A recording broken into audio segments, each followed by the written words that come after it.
22 वर्ष की जवान बिटिया के प्यार को उसका बाप बर्दाश्त नहीं कर पाया। लड़की की मां भी उस अपराध में शामिल हो गई। खूबसूरत बेटी, नीट की परीक्षा निकाला था उसने, पढ़ने में काफी अच्छी थी। बाप और मां दोनों चाहते थे कि पढ़ करके डॉक्टर बने, लेकिन उसका प्यार दोनों को पसंद नहीं आया। वो अपनी मर्जी से शादी करना चाहते थे और लड़की चाहती थी कि हम अपनी मर्जी से करें, जिससे हम प्यार करते हैं वो लड़का खूबसूरत है, पढ़ने लिखने में अच्छा है, कोई बुराई नहीं है। फिर जब लड़की ने कह दिया कि पापा हम बालिग हो गए हैं, अपना निर्णय हम स्वयं ले सकते हैं, पापा ने जो खौफनाक मंजर का प्रस्तुतिकरण किया, लाइसेंसी रिवॉल्वर निकाला। दोस्तों, कोर्ट का फैसला आया है। इस वीडियो को मैंने पहले भी किया था, जब अपराध घटित हुआ था। पुलिस कैसे आयुषी के माँ बाप के पास पहुंचती है, उनका गिरेबान कैसे पकड़ती है और फिर क्या क्या हुआ। आयुषी हत्याकांड, माता पिता को उम्र कैद की सजा दिया है मथुरा की विशेष अदालत ने। यह चर्चित, दिल दहला देने वाली आयुषी यादव हत्याकांड में 4 साल के लंबे कानूनी इंतजार के बाद ऐतिहासिक और कड़ा फैसला सुनाते हुए आरोपी पिता नितेश यादव और मां ब्रजबाला को उम्र कैद यानी आजीवन कारावास की सजा सुनाई गई है। कोर्ट के सामने जब यह मामला आया तो न्याय की चौखट पर जज ने टिप्पणी करते हुए स्पष्ट कहा कि अपनी ही सगी 22 साल की बेटी की हत्या का यह अपराध अत्यंत क्रूर और विभत्स श्रेणी में आता है। इसलिए दोषियों पर किसी भी तरह का हम नरमी नहीं बरत सकते। कोई कानूनी या नैतिक आधार नहीं बनता इन्हें क्षमा करने का, क्योंकि अगर ऐसे संगीन अपराध में दोषियों को सख्त दंड नहीं दिया गया तो समाज में एक बेहद खतरनाक, दूषित और गलत संदेश जाएगा। जरा सोचिए दोस्तों, जिस माता पिता की गोद में खेलकर बेटी बड़ी हुई, उसके पहले देखा जाए 9 महीने तक मांस के लोथड़े के रूप में बिटिया को उसकी मां ने पाला था। जब जन्म हुआ था तो मिठाइयाँ बांटी गई थी, लोग बड़े खुश थे। नर्सरी से लेकर के उच्च शिक्षा तक लगातार वह टॉप करती गई, लेकिन उस बेटी की जीवन लीला बाप ने समाप्त किया और मां ने उस खेल में अपने पति का साथ दिया। जिस मां ने उसे, देखा जाए तो अपने गीले कपड़े पर सोई, उसे सूखे कपड़े पर सुलाया, उसी माँ बाप ने ऐसा किया क्यों? आइए दोस्तों, इस घटना के मूल में जाते हैं। हम यह भी बताएंगे कि ऐसी घटनाओं का अंत कितना दुखद होता है। किसी भी संवेदनशील इंसान की रूह कपा देने के लिए यह घटना काफ़ी है। सवाल उठता है कि आखिर एक हंसती खेलती होनहार लड़की की जिंदगी को इस कदर बेरहमी से क्यों खत्म किया गया, और उस काली रात को आखिर ऐसा क्या हुआ जिसने एक हंसते खेलते परिवार को हत्यारा बना दिया और हत्यारे कटघरे में खड़े हो गए। दोस्तों, इस पूरी वारदात की परतें उधेड़ने के लिए हम आपको ले चलते हैं 17 नवंबर 2022 के उस मनहूस दिन की ओर, जब दिल्ली के बदरपुर इलाके में मोड़ बंद में रहने वाले नीतीश यादव के घर में तनातनी का माहौल बना हुआ था। लड़की ने एक लड़के से प्यार किया था जो इनके समाज का नहीं था। ग्लोबल कॉलेज से BCA की पढ़ाई कर रही थी और जिसने नीट जैसी कठिन परीक्षा को पास किया था। जैसा कि मैंने बताया, बचपन से ही होनहार थी, मजबूत इरादे थे और खाता पिता अच्छा खासा परिवार था, सब कुछ ठीक चल रहा था। हालांकि उसके माता पिता चाहते थे कि यह नीट की काउंसलिंग में शामिल होकर मेडिकल की पढ़ाई करे। उन्होंने तय कर लिया था कि जितना पैसा लगेगा हम खर्च करेंगे। आयुषी ने अपने दिल की सुनी और काउंसलिंग में जाने से इनकार कर दिया, लेकिन बात सिर्फ पढ़ाई तक ही सीमित नहीं थी। शायद उसका मन था UPSC क्वालिफाई करना, इसलिए उसने कहा कि नीट तो हम पापा निकाल ही लिए हैं, ठीक है, हमको और आगे लक्ष्य की तरफ बढ़ने दीजिए। बहरहाल मामला यह नहीं था। गौर करने वाली बात यह है कि आयुषी ने परिवार की मर्जी के खिलाफ जाकर राजस्थान के भरतपुर निवासी छत्रपाल राजपूत से चुपचाप आर्य समाज मंदिर में प्रेम विवाह कर लिया। लड़का ठीक था, तैयारी वह भी कर रहा था। यह शादी चूँकि अलग जाति में हुई थी और आयुषी का परिवार इस शादी के लिए तैयार नहीं था। शादी के बाद आयुषी एक बार मतलब शादी केवल किया था लेकिन उसके घर नहीं गई थी और अपने माता पिता के साथ ही रह रही थी। लेकिन जब परिवार को उसकी शादी का पता चला तो वह हर रोज़ पहले तो समझाया बुझाया गया, उसे नीचा ऊंचा सब कुछ बताया गया, फिर तकरार शुरू हुआ। लेकिन जब वह नहीं मानी तो 17 नवंबर 2022 की दोपहर करीब 2 बजे के लगभग इसी बात को लेकर एक बार फिर से तकरार हुआ। माँ ब्रजबाला बेटी आयुषी को समझाने की कोशिश कर रही थी, लेकिन जब आयुषी अपने बात पर अड़ी रही और उसने कहा कि वह बालिग हो गई है, मम्मी हम आपकी बात नहीं सुनेंगे, पापा भी बहुत समझाते हैं लेकिन हम अब उनकी बात भी नहीं सुनेंगे, कानून हमारे साथ है, हम अब वही करेंगे जो हमें ठीक लगेगा। माँ ने तुरंत दुकान पर मौजूद पिता को बुलाया और कहा कि अब यह मान नहीं रही है, क्या किया जाए। पिता ने आओ देखा न ताओ, चूँकि माँ रो भी रही थी और पत्नी को रोते हुए बर्दाश्त नहीं कर पाए, उन्होंने अलमारी से निकाला अपना लाइसेंस ही और निकाल करके फिर उतार दिया। कहती रही कि पापा चाहे जो भी करिए, अब मैं बड़ी हो गई हूँ, बालिग हो गई हूँ, अपना निर्णय लेने के लिए सक्षम हूँ, संविधान हमारा साथ देगा, अब आप हमको इस तरह से नहीं, और अगर हमको खराब ही जीवन में लिखा होगा तो आप ठीक नहीं कर पाएंगे। तैस में आए, अलमारी से निकाला और फिर ठाए ठाए ठाए ठाए और सीधे गोलियां यहाँ लगी। आयुषी गिर पड़ी और फिर मौके पर ही उसकी जीवन लीला समाप्त हो गई। इतना तक हुआ। उसके बाद ज्ञान चक्षु खुलता है पाप करने के बाद। जिस बेटी को लाड प्यार से पाला पोसा, जब वह खून से सने फर्श पर कुछ देर तक तड़पती रही, बोलती रही और यह देख करके दोनों का कलेजा फट गया, दोनों बदहवास हो गए, शव को गले से लगा करके रोए। लेकिन अब तो गोली, म्यान से निकली हुई तलवार और बंदूक से निकली हुई गोली कभी वापस नहीं होती। जुबान से निकली हुई बोली भी वापस नहीं हो पाएगी। पछताने के लिए चाहे जितना पछताएं, माफ़ी मांग लें, वह तो ठीक है कुछ देर के लिए, लेकिन गोली तो वापस नहीं होगी। और न ही म्यान से तलवार निकली है तो वह भी वापस। फिर हुआ क्या, जान कैसे बचेगा। दोनों सामान्य हुए और फिर शाम होने का इंतजार करने लगे। शाम हुई, फिर दोनों ने एक सूटकेस में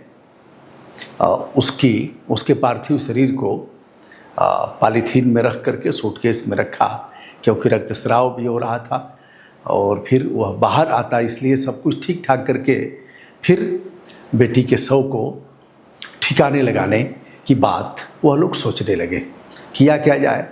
दोनों ने दिमाग लगाया। अब देखिए, मैंने पहले भी वीडियो, मुझे याद आ रहा है 4 साल पहले भी मैंने घटना की बात किया था। हमेशा पत्नी पति का साथ ऐसे मामलों में देती है। बहुधा अनेकानेक मामलों में देखा गया है कि अंत में चाहे पति कितना भी कमी ना हो जाए, कहीं भी वह दुष्कर्म जैसे घटना में शामिल हो जाए, कुछ भी नाराज होगी, लेकिन अंत तक वह अंत में पति का ही साथ देगी, उसको बचाएगी। तो कार निकाला, कार में रखा। 18 नवंबर को तड़के करीब 5 बजे दिल्ली के बदरपुर से पिता कार चलाते हुए और अगली सीट पर माँ बैठी हुई थी। बात करते हुए जा रहे थे। उन्हें नहीं पता था कि इसको हम ठिकाने लगाएंगे कहाँ। लगभग 150 किलोमीटर दूर मथुरा की तरफ दोनों रवाना हो गए। यमुना एक्सप्रेस वे पर राया कट के पास एक सुनसान जगह देखकर उन्होंने उस सूटकेस को निकाला और झाड़ियों में फेंक दिया। फेंकने के बाद उन्हें लगा कि अब हमने जो किया था अब किसी को पता नहीं लगेगा, क्योंकि 150 किलोमीटर हम लोग दूर इस काम को किए हैं, पता ही नहीं लग पाएगा, क्योंकि कोई ऐसा सबूत उसके शरीर पर नहीं था जिससे कि पता लगे।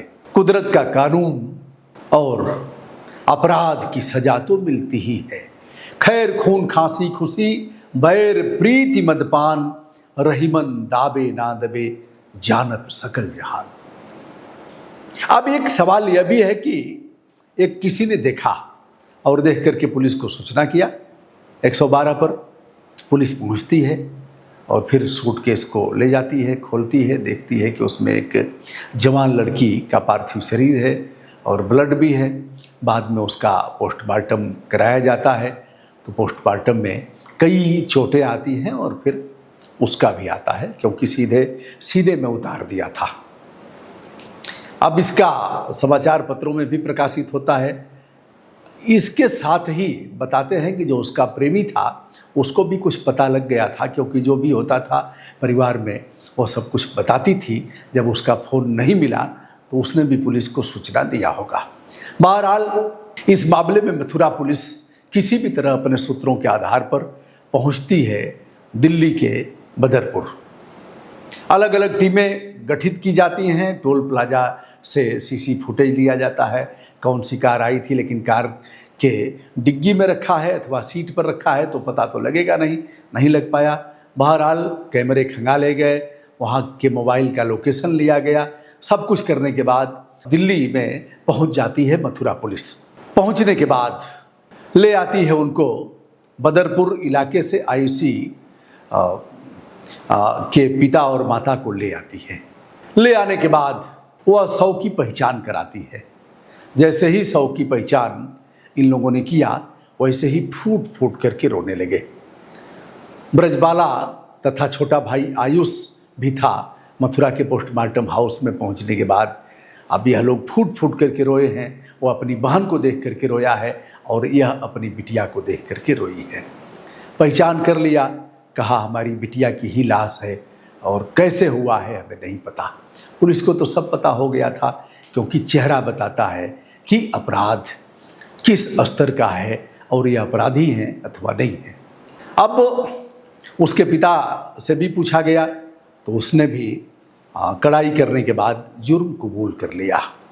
फिर क्या था, अब मामला आया कोर्ट का। इसके पहले यह भी बताते चलें कि जो लड़की का प्रेमी था और जिसने मांग में सिंदूर भरा था आर्य समाजी पद्धति से, वह भी इस मामले में पुलिस को काफ़ी सूचनाएं दिया और पुलिस ने अपना काम शुरू किया। पुलिस ने हत्या में इस्तेमाल लाइसेंसी रिवाल्वर, कार, सूटकेस सब कुछ बरामद कर लिया। उसकी फोरेंसिक जांच हुई और जांच में सब कुछ एक से एक पर एक कड़ी जुड़ती गई। 21 नवंबर 2022 को देखने को मिला जब पोस्टमार्टम के बाद पुलिस कस्टडी में ही पिता नितेश यादव को यमुना किनारे अपनी ही बेटी की चिता को मुखाग्नि देने की इजाज़त दी गई। पुलिस ने कहा ठीक है, आपकी बेटी है, आप उसको करिए। उस वक्त जब 5 फेरे लगाए गए और जब पिता ने मुखाग्नि दिया, उस समय आंसुओं से सराबोर थे। पश्चाताप हो रहा था कि हमने यह पाप किया है और उन्हें वह सारी घटनाओं, मानस पटल पर वह घटनाएं आ रही थी जब छोटी थी। कैसे उसको गोद में खिलाया, कैसे टहलाया, कैसे एडमिशन कराया, कैसे उसको पढ़ाया लिखाया और कैसे उस जवान बिटिया को किया क्या था उसने। चलिए, जलती चिता को प्रणाम करके रो रो करके माफ़ी मांगा। अब दोस्तों, इस मामले में अपनी ही बेटी की हत्या करने वाले बाप की क्या स्थिति रही होगी, लेकिन अब तो बंदूक से गोली निकल चुकी थी, घटना हो चुकी थी, अब उसे वापस लाया नहीं जा सकता। लेकिन जब पाप चढ़ जाता है तो वह बड़े बड़े अपराध कराता है। ठोस सबूत पुलिस ने और वकील, जो सरकारी वकील हैं मुकेश गोस्वामी ने, अदालत को इन सारे मामलों में और गवाह जो भी थे उनको पेश कराया। फोरेंसिक सबूतों को अदालत ने देखा। अदालत के सामने माँ बाप का गुनाह पूरी तौर पर साबित हो चुका था और उन लोगों ने स्वीकार भी किया था। उनको बचने का कोई रास्ता नहीं था। अदालत में जब पिता नितेश यादव से उसकी सफाई मांगी गई तो उन्होंने मात्र इतना ही कहा कि बेटी की हत्या मैंने किया है, यह अपराध मुझसे हुआ है, हम अपने गुस्से पर काबू नहीं कर पाए, यह पाप हमसे ही हुआ है, लेकिन यह उसकी माँ का कोई दोष नहीं है। माँ भी बगल में खड़ी थी। लेकिन कोर्ट ने यह देखा कि दोनों की साजिश है। नितेश यादव और ब्रजबाला दोनों को उम्र कैद की सज़ा सुनाई गई। साथ ही नितेश पर और ब्रजबाला पर कुछ अर्थदंड भी लगाया गया।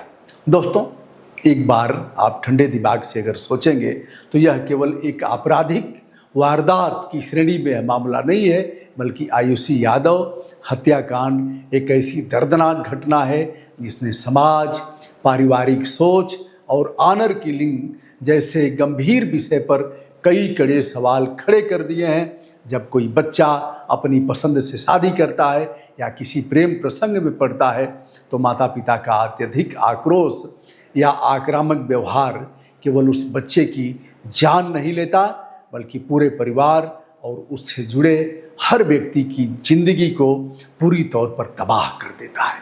तबाह हुआ बच्चे भी होते हैं जो माँ बाप की बात नहीं मानते और प्यार में, प्रेमी के प्यार में पागल लड़कियां और लड़कियों के प्यार में पागल प्रेमी उम्र के उस तकाजे को भी नहीं देखते कि अभी हमारी उम्र उस काबिल नहीं हुई है, कानून भी इसकी इजाज़त नहीं देता, लेकिन वह लोग भी ऐसा करते हैं। हम एक तरफा बात नहीं कर सकते, क्योंकि जीवन में हमने काफ़ी अनुभव किया है। लड़कियों को समझाएंगे तो समझने के लिए तैयार नहीं होती हैं और लड़के भी परिवार से पंगा ले लेते हैं।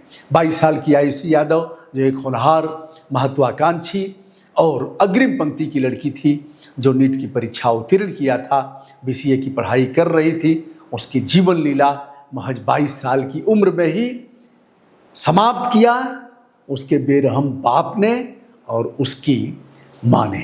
भविष्य एक ही पल में खत्म हो गया, एक ही पल में लिख दिया गया आजीवन कारावास। माता पिता नितेश यादव और ब्रजबाला, जिन्होंने जिस बेटी को पाला, अब झूठी शान के चक्कर में उन लोगों ने अपना जुर्म कबूल किया और उम्र कैद यानी आजीवन कारावास की सज़ा अब काटेंगे, जीवन भर जेल में ही रह जाएंगे अंतिम सांस तक।